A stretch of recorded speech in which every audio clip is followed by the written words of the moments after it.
Ladies, gentlemen, welcome back to another episode of GTA Online Hot Takes, the show where we take your hottest takes and then give my opinions on them. Let's get right into it. The clothing customization in GTA Online is a lackluster aspect of the game. Not only you are forced to do it in a way that Rockstar wants you to, but also have to resort to glitches or jobs to keep that outfit, even the blacklisted ones. While I am very inclined to agree with you that some of the blacklisted stuff they have done kinda doesn't make any sense, I think the reason as to why certain combinations are not possible is because from what I've seen, it messes with the network code, in case you didn't know. At least that's what I heard years ago. It might be different at this point, but yeah, there's a very good reason for it. Some of the stuff also just starts clipping through, and I'm sure there's a whole heap of reasons as to why you're not able to. I get your frustration and I'd be inclined to agree with it, but I think there's more some technical reasons to it other than, you know, why can I not do this? It would definitely be one of those things though that Rockstar hopefully is looking into for GTA 6's multiplayer, because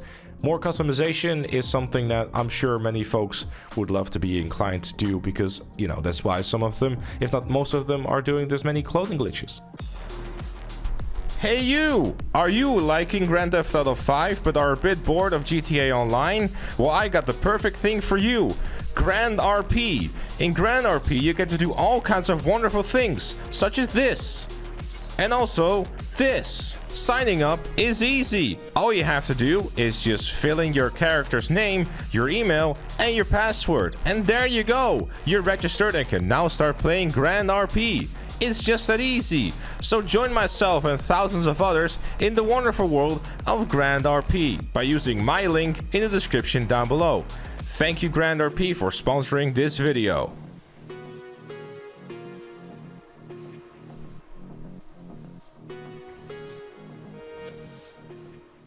I don't understand why everyone wants Rockstar to abandon the current GTA Online in favor of GTA Online 2.0 with GTA 6. People constantly complain about the current GTA Online having not enough content, but everyone seems to forget how little was available back in 2013. True. Starting again from scratch in GTA Online 2.0 will be unbelievably painful. And it will then take another 10 years to get back to where we are now with the current GTA Online. Instead, I'd rather have Rockstar bring the GTA 6 map into the current GTA Online and keep building it from... Ah! No!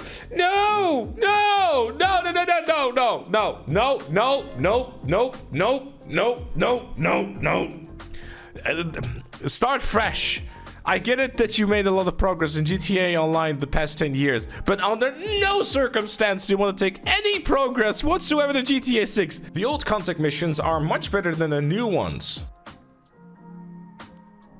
I'd prefer if Rockstar put them in the career progress instead of doing the health or snack challenge on the new missions that are impossible. So what you're trying to tell me here is that you think that the new missions are too hard and you'd rather just do something like blow up one so you don't get any challenge whatsoever. The old contact missions are not much better because they were incredibly basic, and the newer missions have a lot more going for it, and in my opinion, and most of the time, are a step up and definitely a lot more fleshed out than the old contact missions from back in 2013.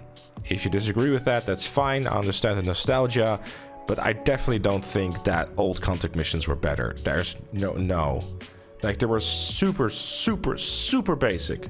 Go here, kill guy. That was pretty much the gist of most of them. The newer ones, there's some dialogue going on, there's a bit of a story going on, it's a lot more refined. They're still not fantastic, and there's definitely better content in the game, but it's definitely a step up from the old stuff. While the content or size may not be that great sometimes, Rockstar deserves some props for having actually updated their game with constant and fresh new content twice a year, even with GTA 6 inevitably looming around the corner. Look, I'm inclined to say that having supported the game for 10 years deserves some props, but they've definitely started dropping the ball more and more, even when they were knee deep into GTA 6 development. At some point, like in 2018, is when they started to do like 2 updates a year. They got very comfortable with it. Now granted, Red Dead Redemption 2 came out in 2018, so that's probably what affected it as well. Then after that we had Red Dead Online they also had to work on, so I guess resources were kind of split. But then again, like, you know, it's a large company and there should have been more content added to the game, especially if you were trying to like keep the longevity going on. Obviously, primarily talking as a content creator here as well, I suppose. You know, there's definitely some opinions that might get twisted because of that, but it's still incredibly unhealthy for a game to just get 2 like relatively large updates in a year, and that's pretty much it. I think most games wouldn't survive that, especially in today's climate, but for some reason GTA Online seems to thrive with it. Even though I was one of the many people who complained about the missiles on it, now for $6 to $8 million, the Mark II should have better missile tracker capabilities. Just give it the reload time of the buzzard or the laser. Wait, so what you're trying to tell me is that because it is now more expensive and like $8 million bucks, the vehicle should now go back to having pre-nerf missiles again? No, that's not how it works. The $6 to $8 million bucks thing is just stupid. You know, they should have started with the original price and just leave the nerf as it is. The price really shouldn't matter all that much. The Oppressor Mark II is just the most purchased and used vehicle in the game. That's why it's so expensive, because that means more shark guard sales and stuff. Let's be honest. Even after 10 years, GTA Online is still the best value video game in today's market in terms of content, and still being fresh and gets more undeserved hate than it should. Yes. I'm very much inclined to agree. If there is a game that has no competition and is one of a kind, it's GTA Online, because there's literally something for everyone.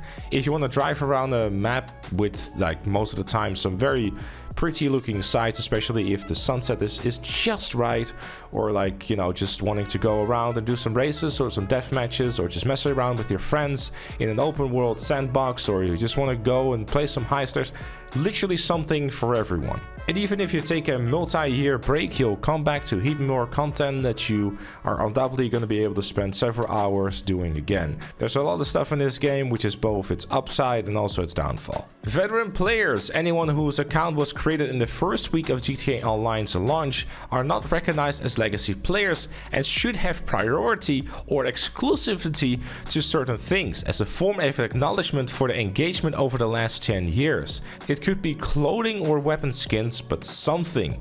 The career tracker was a backslap in the face to veterans who probably completed most of the tier 4 challenges before the giant wipe.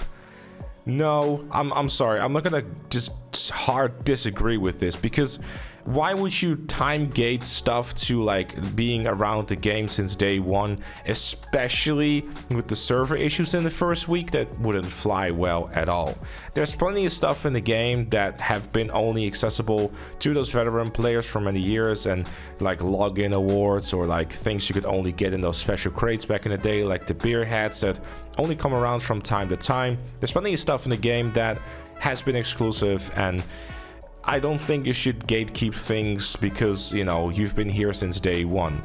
More and more people explore the game on a weekly, if not daily basis, and kind of being like, yeah, this was mine. I get it. I agree that there should be certain stuff that like is cool to have because it was exclusive for its time, but only because you've been here since day one. Not entirely fair, especially for a game that's 10 years old. Difficulty settings shouldn't exist for missions and heists. It should be hard 24/7. Low-level players always keep it on easy or normal, and when they try to something hard, they get stomped by the AIs. They shouldn't rely on having 2 lives or the bot using the pistol to complete the mission, but only you getting better and improving. Playing on easy difficulty isn't good for your gameplay and gaming experience in the long term. I'm gonna give this one a hard disagree, because honestly, there's folks out there who might not be as good or as able to play games as yourself, and just because you think that everything should be challenging and difficult at all times, myself kind of included, I like having a challenge. Easy and normal difficulties is there for folks who are either new to the game or just want to play the game at their own pace. If you ever play like contact missions or like, you know, heist on easy mode and they're still failing, they're just maybe struggling with the game, or they're not really much of a gamer as a whole. It should always have a choice. Folks should always have a choice on what difficulty they play on, but if you're playing on normal or on hard difficulty, you're getting rewarded for doing better. And I'm sure folks who play on easy will never really try to play it on hard difficulty, or maybe they'll never do that anyways, but at the end of the day, it's like, it's their choice, they bought the game, they can do whatever they feel like. Surely they'll never get better at the game because they just stick to easy difficulty and just always do it in their own simplistic ways, because they're just a donkey that bashes their head into the same wall numerous times. But give them a choice, you know, just no, I'm sorry.